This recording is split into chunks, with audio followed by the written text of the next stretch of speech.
sampaikan yaitu 1. Pencatatan transaksi perusahaan dagang dalam metode periodik dan perpetual. Yang kedua, proses penyesuaian laporan keuangan dan jurnal penutup secara periodik. Pencatatan transaksi perusahaan dagang dengan sistem perpetual dan periodik. Jurnal perusahaan dagang adalah catatan sistematik dari transaksi keuangan yang terjadi dalam operasi sehari-hari perusahaan dagang. Jurnal ini mencatat setiap aktivitas keuangan seperti pembelian barang dagangan, penjualan produk, dan transaksi keuangan lainnya. Setiap entry jurnal terdiri dari debit dan kredit untuk mencatat perubahan dalam akun-akun keuangan perusahaan. Terdapat 2 metode dalam pencatatan ini, yaitu metode periodik dan perpetual. Metode periodik dalam akuntansi adalah suatu pendekatan di mana perusahaan mencatat stok atau persediaan barang dagangan dan biaya barang terjual pada akhir periode akuntansi tertentu, biasanya setiap bulan atau setahun. Dalam metode periodik, biaya barang terjual dihitung setelah dilakukan inventarisasi fisik, di mana stok aktual dihitung untuk menentukan nilai persediaan yang digunakan selama periode tersebut. Metode perpetual dalam akuntansi adalah suatu pendekatan di mana perusahaan secara terus-menerus mencatat perubahan stok barang dagangan setiap kali terjadi transaksi. Berbeda dengan metode periodik yang mencatat stok hanya pada akhir periode. Metode perpetual memberikan pembaruan real time atas ketersediaan stok. Setiap pembelian, penjualan, atau retur dicatat segera sehingga catatan stok selalu akurat. Selanjutnya ada perbedaan laporan periodik dan laporan perpetual. Perbedaan antara laporan perpetual dan periodik terletak pada cara pembuatan transaksi dan penghasilan, serta tingkat detail informasi yang disajikan. Yang pertama ada pencatatan transaksi. Dalam metode perpetual, transaksi dapat dicatat secara langsung setiap kali terjadi. Informasi mengenai stok barang dan akun-akun terkait selalu diperbarui secara real time. Dalam metode periodik, transaksi dicatat hanya pada akhir periode tertentu seperti bulan atau tahun. Selama periode tersebut, perubahan stok dan akun tidak dicatat secara terus-menerus. Yang kedua, ada informasi stok. Dalam perpetual menyajikan informasi stok barang secara terperinci, termasuk stok awal, pembelian, penjualan, dan sisa stok setiap saat. Dalam metode periodik menyajikan informasi stok pada akhir periode tanpa memberikan detail mengenai pergerakan stok selama periode tersebut. Yang ketiga ada penghasilan. Dalam perpetual, penghasilan penjualan dapat dihitung secara langsung karena informasi penjualan dan harga pokok barang tercatat setiap saat. Berbeda dengan periodik, penghasilan penjual dihitung pada akhir periode berdasarkan total penjualan dan biaya barang terjual selama periode tersebut. Nah, sekarang masuk ke mekanisme debit dan kredit. Untuk menandakan barang bertambah, simbolnya plus, sedangkan barang berkurang, simbolnya minus. Sekarang ke mekanisme debit dan kredit secara umum, metode periodik. Kita mulai, ini ada akun pertama untuk saldo normal harta berada di debit ketika dia bertambah. Jika harta berkurang, maka dia ada di kredit. Untuk saldo normal utang berada di kredit ketika hutangnya bertambah. Namun kalau hutangnya berkurang, maka akun utang akan berada di debit. Untuk saldo normal modal berada di kredit ketika modalnya bertambah.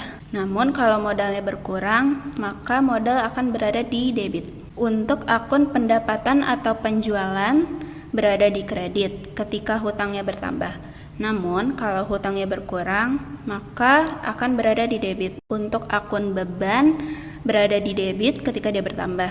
Jika beban berkurang, maka dia ada di kredit. Untuk prive ada di debit jika dia bertambah. Jika prive-nya berkurang, maka dia akan ada di kredit. Untuk akun pembelian ada di debit ketika dia bertambah.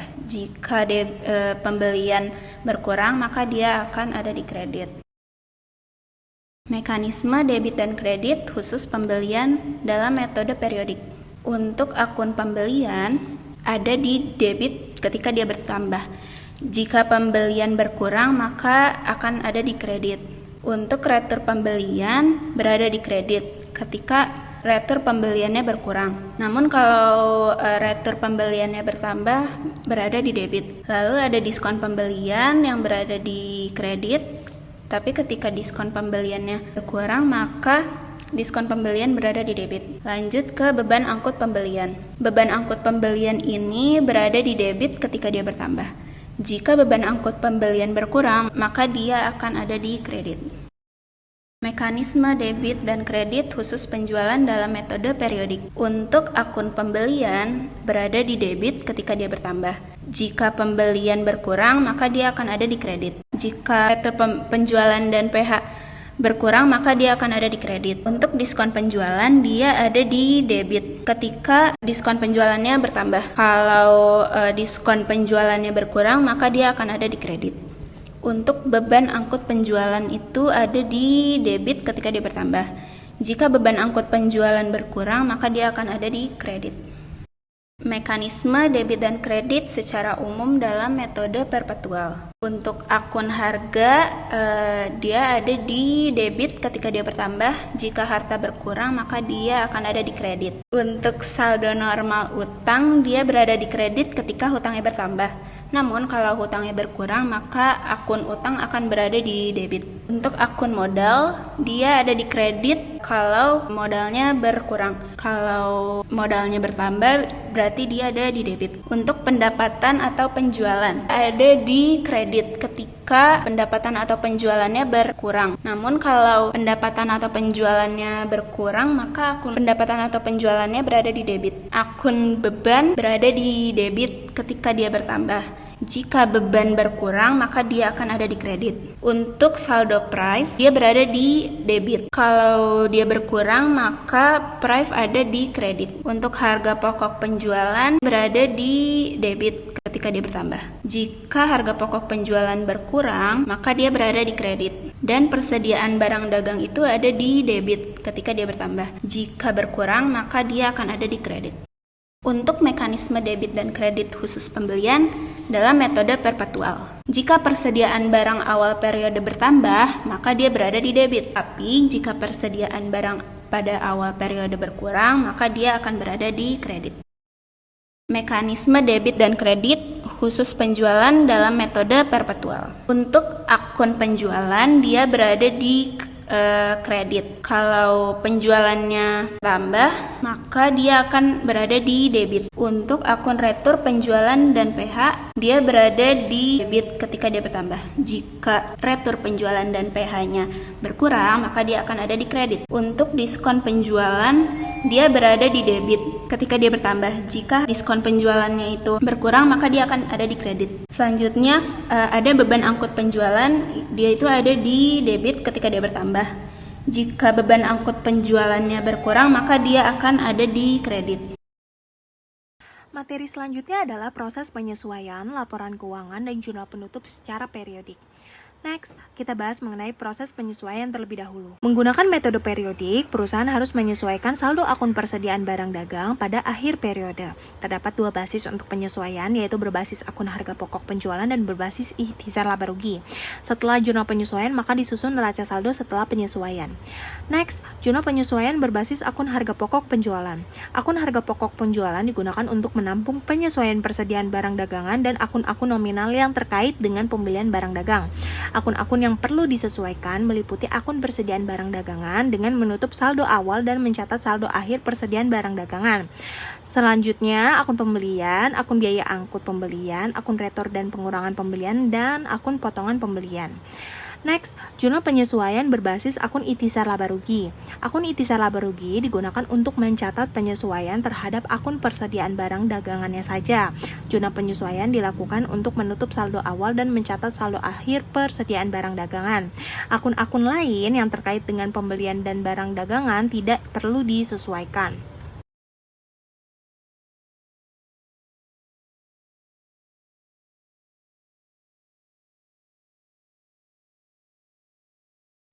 Next, ada laporan keuangan. Yang pertama, laporan laba rugi atau income statement adalah sebuah laporan keuangan yang menunjukkan pendapatan dan biaya suatu perusahaan selama periode waktu tertentu, biasanya selama 1 tahun atau 1 kuartal. Laporan ini memberikan gambaran mengenai kinerja keuangan perusahaan serta memungkinkan manajemen dan investor untuk menilai kesehatan keuangan perusahaan dan membuat keputusan bisnis. Jenis laporan laba rugi yang pertama ada laporan laba rugi single step atau single step income statement adalah salah satu bentuk laporan laba rugi yang paling sederhana dan mudah dipahami. Laporan ini menunjukkan jumlah pendapatan dan biaya secara keseluruhan tanpa memisahkan antara jenis pendapatan dan biaya tertentu. Laporan laba rugi yang kedua adalah laporan laba rugi multiple step, adalah salah satu bentuk laporan laba rugi yang lebih rinci dan terperinci. Laporan ini memisahkan antara jenis pendapatan dan biaya tertentu menjadi beberapa kategori, sehingga dapat memberikan informasi yang lebih detail mengenai kinerja keuangan perusahaan. Laporan perubahan modal atau ekuitas. Laporan perubahan modal atau Statement of Change in Capital adalah jenis laporan keuangan yang berisi informasi mengenai ekuitas yang dimiliki oleh suatu perusahaan serta berisi pula informasi atau hal-hal apa saja yang menyebabkannya berubah, baik bertambah maupun berkurang sampai pada akhir periode akuntansi. Jika saldo laba, maka rumus yang digunakan adalah rumus modal akhir. Lalu cara menghitung dengan rumus modal akhir adalah sebagai berikut. Rumus modal akhir sama dengan modal awal ditambah buka kurung laba bersih dikurang prive. Namun jika saldo rugi, rumus yang digunakan adalah rumus modal akhir sama dengan modal awal dikurang buka kurung rugi bersih ditambah prive. Laporan neraca. Neraca menunjukkan sisi atau saldo akun-akun aktiva, utang, dan modal pada tanggal tertentu. Membuat laporan neraca perusahaan melibatkan proses pencatatan dan pengelompokan aset, kewajiban, dan ekuitas pemilik perusahaan pada tanggal tertentu. Balance sheet memberikan gambaran tentang posisi keuangan perusahaan pada saat itu.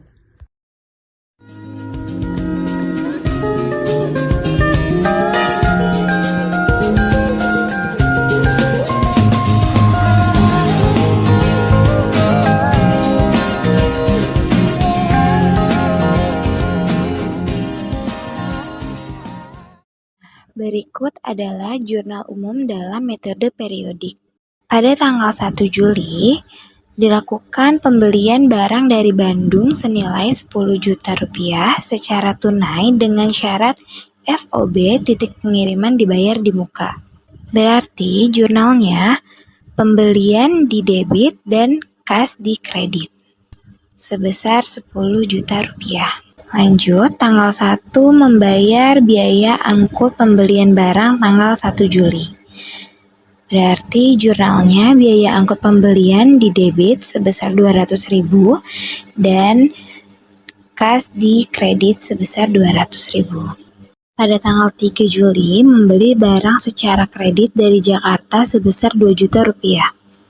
Berarti jurnalnya pembelian di debit dan utang dagang di kredit. Pada tanggal 5 Juli melunasi utang pembelian tanggal 2 Juli. Berarti jurnalnya utang dagang di debit sebesar 7.500.000, potongan pembelian di kredit sebesar 150.000. Mengapa dapat 150.000? Karena ia mendapat potongan 2%. Jadi 7.500.000 dikali 2%, hasilnya 150.000. Dan kas 7.350.000 dapat dari 7.500.000 dikurang 150.000. Lalu pada tanggal 6 Juli membeli 15 barang secara tunai dengan harga Rp400.000 per buah dengan mendapat potongan Rp10.000 per buah. Lalu jurnalnya pembelian ada di debit sebesar 6 juta dapat dari 400.000 dikali 15 barang. Lalu potongan pembeliannya ada di kredit sebesar 150.000 dapat dari 15 dikali potongan Rp10.000 per buah. Dan terakhir ada kas di kredit sebesar Rp5.850.000 dapat dari 6 juta dikurang Rp150.000. Pada tanggal 7 Juli mengeluarkan memorandum debit untuk Jakarta sebesar Rp100.000 atas barang yang diretur dari pembelian tanggal 3 Juli. Jurnalnya ada utang dagang di debit sebesar Rp100.000 dan retur dan pengurangan pembelian di kredit sebesar Rp100.000. Pada tanggal 18 Juli melunasi utang atas transaksi tanggal 3 Juli. Jurnalnya, utang dagang di debit sebesar Rp1.900.000. Dapat dari mana? Karena pada tanggal 7 telah dilakukan retur pembelian tanggal 3 Juli sebesar Rp100.000. Jadi, Rp2.000.000 dikurang Rp100.000. Hasilnya Rp1.900.000. Lalu ada kas di kredit sebesar Rp1.900.000. Pada tanggal 19 Juli menerima uang tunai atas penjualan kepada Cantika senilai Rp6 juta dengan harga pokok penjualan Rp5.100.000.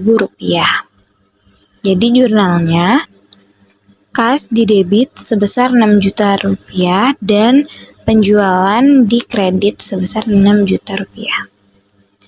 Next, tanggal 20 Juli menjual barang secara kredit kepada Urban senilai Rp4.800.000 dengan syarat FOB titik pengiriman 2/10 N30 dengan harga pokok penjualan sebesar Rp4.410.000. Jadi jurnalnya, piutang dagang di debit sebesar Rp4.800.000 dan penjualan di kredit sebesar Rp4.800.000. Pada tanggal 21 Juli, menjual barang secara kredit kepada Dakteria senilai Rp1.010.000 dengan syarat FOB titik pengiriman 2/5 N/30 dengan harga pokok penjualan sebesar Rp950.000. Jadi jurnalnya ada di piutang dagang di debit sebesar Rp1.010.000 dan penjualan di kredit sebesar Rp1.010.000. Lalu pada tanggal 22 Juli menerima uang tunai dari penjualan 5 barang ke Takaria dengan Rp500.000 per buah dan memberi potongan tunai sebesar Rp10.000 per buah dengan FOB tujuan dengan harga pokok penjualan Rp1.950.000. Jadi, jurnalnya ada kas di debit sebesar Rp2.450.000 dapat dari HPP sebesar 1.950 dan menerima uang tunai dari penjualan barang sebesar Rp500.000. Lalu ada potongan penjualan di debit juga sebesar Rp50.000 dapat dari potongan tunai Rp10.000 per buah dikali 5 barang. Serta ada penjualan sebesar Rp2.500.000. Next, pada tanggal 22 Juli membayar secara tunai biaya angkut atas penjualan kepada Takaria sebesar Rp50.000. Jurnalnya, biaya angkut penjualan di debit sebesar Rp50.000 dan kas di kredit sebesar Rp50.000. Pada tanggal 23 Juli menerima pelunasan piutang dagang dari Urban dari penjualan tanggal 20 Juli lalu. Jurnalnya ada kas di debit sebesar Rp4.704.000 dapat dari Rp4.800.000 dikali 2%. Lalu potongan penjualan ada di debit sebesar Rp96.000 dan piutang dagang ada di kredit sebesar Rp4.800.000. Lalu pada tanggal 25 Juli menerima retur barang dari Cantika sebesar Rp1.200.000 karena rusak dan pembayaran kas diserahkan kepada pembeli. Jurnalnya, retur dan pengurangan penjualan di debit sebesar Rp1.200.000 dan kas di kredit sebesar Rp1.200.000. Yang terakhir, pada tanggal 31 Juli menerima pelunasan piutang atas transaksi penjualan tanggal 21 Juli lalu. Jurnalnya ada kas di debit sebesar Rp1.000.000 1.010.000 dan piutang dagang dikredit sebesar 1.010.000. Selanjutnya pembahasan jurnal umum metode perpetual. Dikatakan tanggal 1 membeli barang 10 juta rupiah secara tunai dengan syarat FOB titik pengiriman dibayar di muka, maka di jurnal umumnya kita tulis persediaan barang dagang di debit 10 juta rupiah dan di kreditnya kas 10 juta rupiah. Kenapa kas? Karena dibayar tunai ya. Yang kedua, membayar biaya angkut pembelian barang dagang tanggal 1 Juli Rp200.000. Kenapa ditanggung oleh penjual? Karena dikatakan tadi di atas FOB titik pengiriman, maka biaya angkut ditanggung oleh penjual. Maka di jurnal umumnya kita tulis persediaan barang dagangan ya, bukan biaya angkut seperti periodik. Persediaan barang dagangan di debit 200.000 dan kas di kredit 200.000. Selanjutnya tanggal 2 membeli barang 7.500.000 secara kredit dengan syarat FOB tujuan 2/10 N30. FOB tujuan di sini berarti biaya angkutnya ditanggung oleh pembeli. 2/10 di sini adalah diskon 2% jika bayar sebelum jatuh tempo 10 hari. Dan N30 ini adalah tenggat terakhir 30 hari setelah menghutang. Kita tulis di jurnal umumnya, persediaan barang dagangan di debit 7.500.000 dan di kreditnya utang dagang 7.500.000. Tanggal 3 membeli barang secara kredit 2 juta rupiah dengan syarat FOB tujuan 2/10 NEOM. Ini sama seperti tanggal 2, cuman bedanya NEOM ini adalah EOM di sini adalah end of the month, jadi tenggat terakhir adalah akhir bulan. Gitu. Jadi kita tulis di jurnal umumnya persediaan barang dagang di debit 2 juta dan di kreditnya utang dagang 2 juta. Selanjutnya adalah melunasi utang pembelian tanggal 2 Juli. Karena sebelum tanggal 10 bayarnya nih, jadi dapat diskon 2%. Maka kita tulisnya gini, utang dagangnya kan berkurang, jadi di debit 7.500.000, terus di kreditnya kita tulis persediaan barang dagangan. Ini adalah potongan penjualannya, yaitu 150.000, dan ditambah lagi di kredit kas 7.350.000. Tanggal 6 membeli 15 barang secara tunai, harga 400.000 per buah dan potongan penjualannya 10.000 per buah. Maka di jurnal umumnya kita tulis persediaan barang dagangan di debit 6 juta rupiah itu dari 15 kali 400.000. Terus di kreditnya persediaan barang dagang 150.000, ini potongan penjualannya, dan di kreditnya lagi ada kas 5.850.000 karena dibayar secara tunai. Tanggal 7 mengeluarkan memorandum debit 100.000 atas barang yang diretur dari pembelian tanggal 3 Juli. Jadi kita tulis di jurnal umumnya utang dagang di debit 100.000 dan persediaan barang dagangannya di kredit 100.000. Tanggal 18 melunasi utang atas transaksi tanggal 3 Juli. Jadi kita tulis di sini utang dagang di debit 1.900.000 dan di kreditnya kas 1.900.000. Kenapa 1.900.000? Karena sebelumnya diretur barangnya 100.000, jadi dikurang sisa 1.900.000 dan tidak mendapat diskon karena melebihi jatuh tempo. Selanjutnya tanggal 19 menerima uang tunai atas penjualan 6 juta rupiah dengan harga pokok penjualan 5.100.000. Nah, kalau di perpetual harga pokok penjualan ditulis. Jadi kita tulisnya gini. Di debit kas 6 juta rupiah, di kredit penjualan 6 juta rupiah. Lalu ada di debit lagi harga pokok penjualan 5.100.000 dan di kreditnya persediaan barang dagangan 5.100.000. Kenapa ditulis? Karena ini fungsi dari metode perpetual, persediaan stok sangat jelas gitu. Dan tanggal 20 menjual barang secara kredit kepada Urban senilai 4.800.000 dengan syarat FOB titik pengiriman 2/10 N30 dengan harga pokok penjualan 4.410.000. Maka di jurnal umumnya kita tulis piutang dagang di debit 4.800.000 karena secara kredit ya belinya. Terus di kreditnya penjualan 4.800.000. Dan ditambah lagi harga pokok penjualan di debit 4.410.000 dan di kredit persediaan barang dagang di harga 4.410.000 juga. Tanggal 21 menjual barang secara kredit 1.010.000 dengan syarat FOB titik pengiriman 2/5 N/30 dengan harga pokok penjualan 950.000. Maka di jurnal umumnya kita tulis piutang dagang karena secara kredit di debit 1.010.000. Terus di kreditnya penjualan 1.010.000, harga pokok penjualan di debit 950.000 dan di kredit persediaan barang dagang 950.000. Karena perpetual ditulis ya harga pokok penjualannya. Tanggal 22 dikatakan menerima uang tunai penjualan 5 barang 500.000 per buah, berarti harganya 2.500.000, dan potongan pembelian Rp10.000 per buah dengan FOB tujuan dengan harga pokok penjualan Rp1.950.000.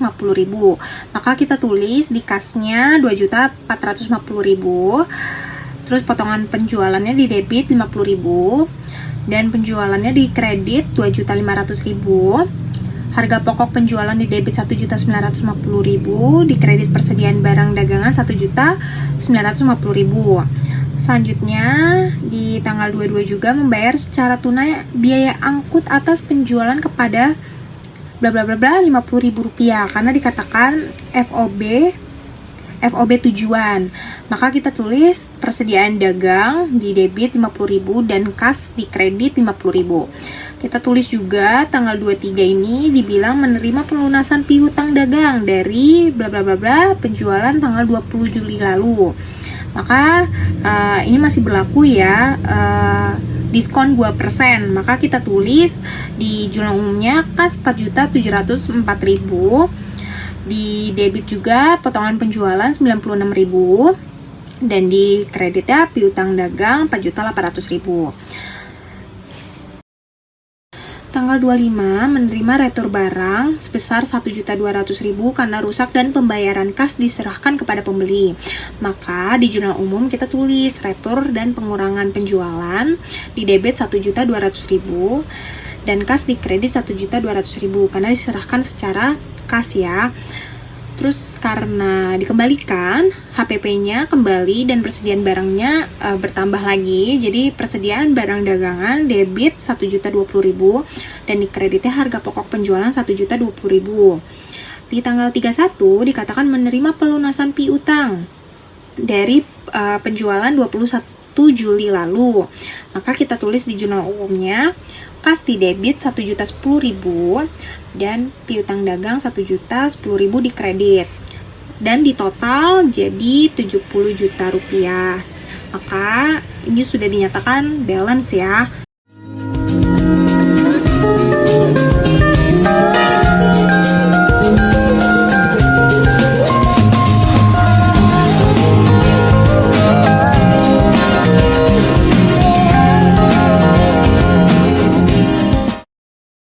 Selanjutnya jurnal penyesuaian berbasis harga pokok penjualan. Sesuai dengan pengertiannya kita harus menutup persediaan awal, mencatat persediaan akhir, menutup akun pembelian, akun biaya angkut pembelian, akun retur dan pengurangan, dan akun potongan pembelian. Maka kita tulis sesuai dengan data penyesuaian dikatakan persediaan barang dagang 75 juta. Maka kita tutup dulu persediaan awal dengan menulis harga pokok penjualan di debit 100 juta, persediaan barang dagang di kredit 100 juta. Selanjutnya mencatat persediaan akhir dengan menulis persediaan barang dagang di debit 75 juta, harga pokok penjualan di kredit 75 juta. Lalu menutup akun pembelian, harga pokok penjualan 520 juta di debit dan akun pembelian di kredit 520 juta. Selanjutnya menutup akun biaya angkut pembelian, ditulis harga pokok penjualan di debit 10 juta, biaya angkut pembelian di kredit 10 juta. Selanjutnya retur dan pengurangan pembelian di debit 5 juta, harga pokok penjualan di kredit 5 juta. Lalu menutup akun potongan pembelian, kita menulis potongan pembelian di debit 25 juta serta harga pokok penjualan di kredit 25 juta. Kita total menjadi 735 juta baik di debit dan di kredit. Selanjutnya adalah jurnal penyesuaian berbasis ikhtisar laba rugi. Di sini kita hanya menutup persediaan awal dan mencatat persediaan akhir. Maka kita hanya perlu menulis ikhtisar laba rugi di debit 100 juta, persediaan barang dagang di kredit 100 juta untuk menutup persediaan awal. Lalu kita mencatat persediaan akhir dengan persediaan barang dagang di debit 75 juta dan ikhtisar laba rugi di kredit 75 juta. Jadi totalnya adalah 175 juta baik di debit dan di kredit.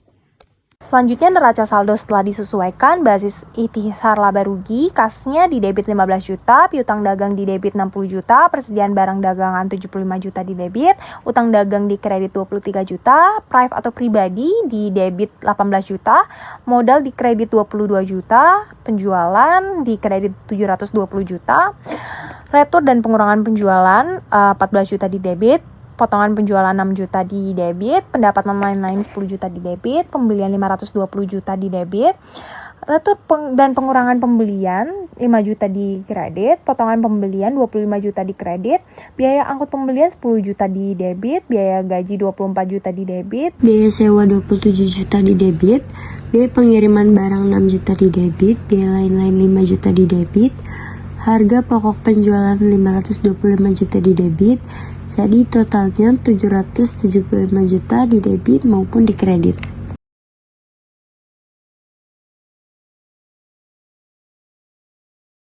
Selanjutnya ada laporan laba rugi. Sesuai instruksi, ini adalah laporan laba rugi multiply step yang dimana cara pengerjaannya itu lebih detail. Jadi di sini ada penjualan kotor sebesar 720 juta dikurang retur dan pengurangan penjualan sebesar 14 juta dikurang potongan penjualan sebesar 6 juta, lalu penjualan bersihnya itu 700 juta, dan persediaan awalnya itu pada tanggal 1 Januari 2020 ada 100 juta. Lalu ada pembelian 520 juta, dikurang retur dan potongan pembelian sebesar 5 juta, dikurang potongan pembelian 25 juta, jadi 490 juta, lalu ditambah biaya angkut pembelian sebesar 10 juta. Jadi harga perolehan pembelian satu periode barang itu 500 juta.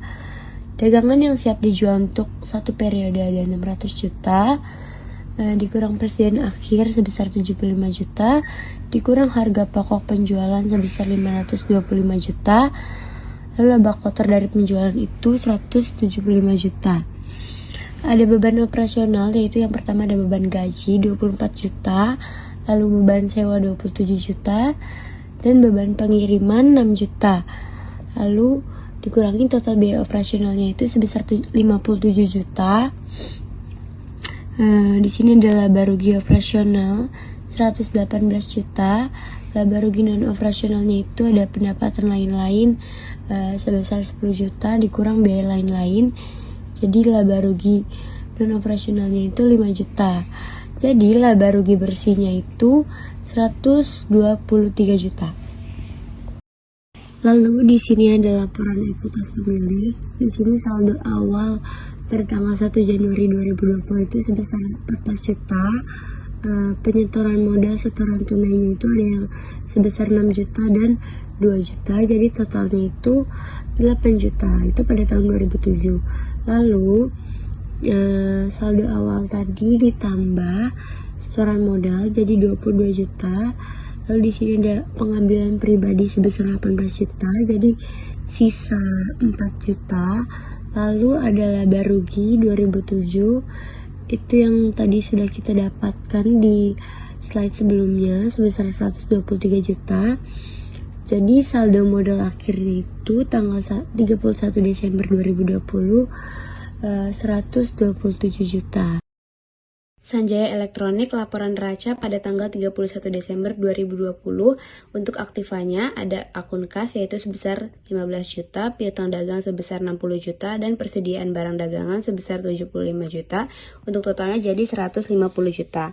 Untuk pasifanya ada akun utang dagang sebesar 23 juta, untuk modal 127 juta, dan di total jadi 150 juta. Elektronik jurnal penutup basic HPP secara sistematis pada tanggal 31 Desember 2020. Ada menutup akun HPP ke akun ILR. Jurnalnya ikhtisar laba rugi sebesar 525 juta ada di debit, harga pokok penjualan 525 juta ada di kredit, belum ada menutup akun penjualan dan akun-akun kontrak ke akun ILR. Jurnalnya ada penjualan sebesar 720 juta ada di debit, retur dan pengurangan penjualan 14 juta ada di kredit, potongan penjualan 6 juta ada di kredit, ikhtisar laba rugi 700 juta ada di kredit. Menutup akun pendapatan non penjualan ke akun ILR. Jurnalnya ada pendapatan lain-lain sebesar 10 juta ada di debit, ikhtisar laba rugi 10 juta ada di kredit. Lalu ada menutup akun biaya ke akun ILR. Jurnalnya ada ikhtisar laba rugi sebesar 62 juta ada di debit, biaya gaji 24 juta ada di kredit, biaya sewa 27 juta ada di kredit, biaya pengiriman barang 6 juta ada di kredit, biaya lain-lain 5 juta ada di kredit. Lalu ada menutup akun ILR ke modal. Jurnalnya ikhtisar laba rugi 123 juta ada di debit, modal 123 juta ada di kredit. Lalu ada menutup akun pribadi ke modal. Jurnalnya modal 18 juta ada di debit, pribadi 18 juta ada di kredit. Jadi untuk total semuanya 1.458 juta. Buku jurnal penutup basic HPP secara praktis pada tanggal 31 Desember 2020. Yang pertama ada menutup akun HPP, akun-akun nominal dan kontra bersaldo debit ke ILR. Untuk jurnalnya ada ikhtisar laba rugi sebesar 607 juta ada di debit, retur dan pengurangan penjualan plus 14 juta ada di kredit, potongan penjualan 6 juta ada di kredit, biaya gaji 24 juta ada di kredit, biaya sewa 27 juta ada di kredit, biaya pengiriman 6 juta ada di kredit, biaya lain-lain 5 juta ada di kredit, harga pokok penjualan 525 juta ada di kredit. Lalu yang kedua ada menutup akun-akun nominal bersaldo kredit ke akun ILR. Untuk jurnalnya ada penjualan 720 juta ada di debit, pendapatan lain-lain 10 juta ada di debit, ikhtisar laba rugi sebesar 730 juta ada di kredit. Lalu yang ketiga ada menutup akun ILR ke modal. Untuk jurnalnya ada ikhtisar laba rugi 123 juta ada di debit, modal 123 juta ada di kredit. Lalu yang terakhir ada menutup akun pribadi ke modal. Yaitu untuk jurnalnya modal 18 juta ada di debit dan price 18 juta ada di kredit. Untuk totalnya 1.478 juta. Dan ada jurnal penutup basic ikhtisar laba rugi itu setiap tanggal 31 Desember, di mana nama akun di tanggal 31 Desember yang pertama itu ada ikhtisar laba rugi di debit 500 juta, potongan pembelian di debit 25 juta, retur dan pengurangan pembelian di debit 5 juta, pembelian di kredit 520 juta, biaya angkut pembelian di kredit 10 juta. Menutupi akun-akun transaksi pembelian termasuk akun-akun kontra dan akun ikhtisar laba rugi. Dan tanggal 31 Desember selanjutnya itu ada penjualan di debit 720 juta, potongan penjualan di kredit 6 juta, retur dan pengurangan penjualan di kredit 14 juta, ikhtisar laba rugi di kredit 700 juta. Menutupi akun penjualan termasuk akun-akun kontra dan akun ikhtisar laba rugi. Dan di tanggal 31 Desember selanjutnya itu ada ikhtisar laba rugi di debit 62 juta, biaya gaji di kredit 24 juta, biaya sewa di kredit 27 juta, biaya pengiriman barang di kredit 6 juta, biaya lain-lain di kredit 5 juta. Menutupi akun-akun biaya akun ikhtisar laba rugi. Dan di tanggal 31 Desember selanjutnya itu pendapatan lain di debit 10 juta, ikhtisar laba rugi di kredit 10 juta. Menutupi saldo kredit akun ikhtisar laba rugi ke modal. Di tanggal 31 bulan 12 selanjutnya itu ada ikhtisar laba rugi di kredit 123 juta, modal 123 juta di kredit. Menutupi saldo kredit akun ikhtisar laba rugi ke modal. Tanggal 31 Desember selanjutnya itu ada modal di kredit di debit 18 juta, pribadi di kredit 18 juta, itu menutupi akun pribadi ke modal. Jadi total balance-nya itu di debit itu 1.463 juta dan di kredit 1.463 juta. Dan selanjutnya ada Senjaya Elektronik jurnal penutup basic ikhtisar laba rugi. Ini cara praktis. Itu per 31 Desember tahun 2020. Tanggal Desember 31 yang pertama itu ada penjualan di debit 720 juta, potongan pembelian di debit 25 juta, retur dan pengurangan pembelian di debit 5 juta, pendapatan lain-lain di debit 10 juta, ikhtisar laba rugi di kredit 760 juta. Itu menutupi akun-akun pendapatan ke ikhtisar laba rugi. Dan 31 Desember selanjutnya itu ada ikhtisar laba rugi di debit 612 juta, pembelian di kredit 520 juta, biaya angkut pembelian di kredit 10 juta, retur penjualan di kredit 14 juta, potongan penjualan di kredit 6 juta, biaya gaji di kredit 24 juta, biaya sewa di kredit 27 juta, biaya pengiriman barang di kredit 6 juta, biaya lain-lain di kredit 5 juta. Itu menutupi akun-akun biaya ke ikhtisar laba rugi. Di tanggal 31 Desember berikutnya itu ada ikhtisar laba rugi di debit 123 juta, modal di kredit 123 juta. Itu menutupi saldo kredit akun Ikhtisar Laba Rugi ke akun modal.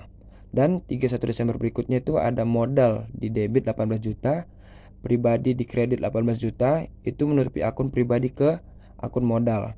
Jadi balance-nya itu di debit terdapat 1.513 juta dan di kredit itu ada 1.513 juta balance. Selanjutnya ada Senjaya Elektronik neraca saldo penutup 31 Desember 2020. Nama akun ada kas di debit itu 15 juta, piutang dagang di debit 60 juta, persediaan barang dagang di debit 75 juta, utang dagang di kredit 23 juta, modal di kredit 127 juta. Total itu di balance jadi di debit terdapat 150 juta dan di kredit 150 juta. Jadi dengan basic dan metode apapun neraca saldo penutupnya selalu sama. Terima kasih.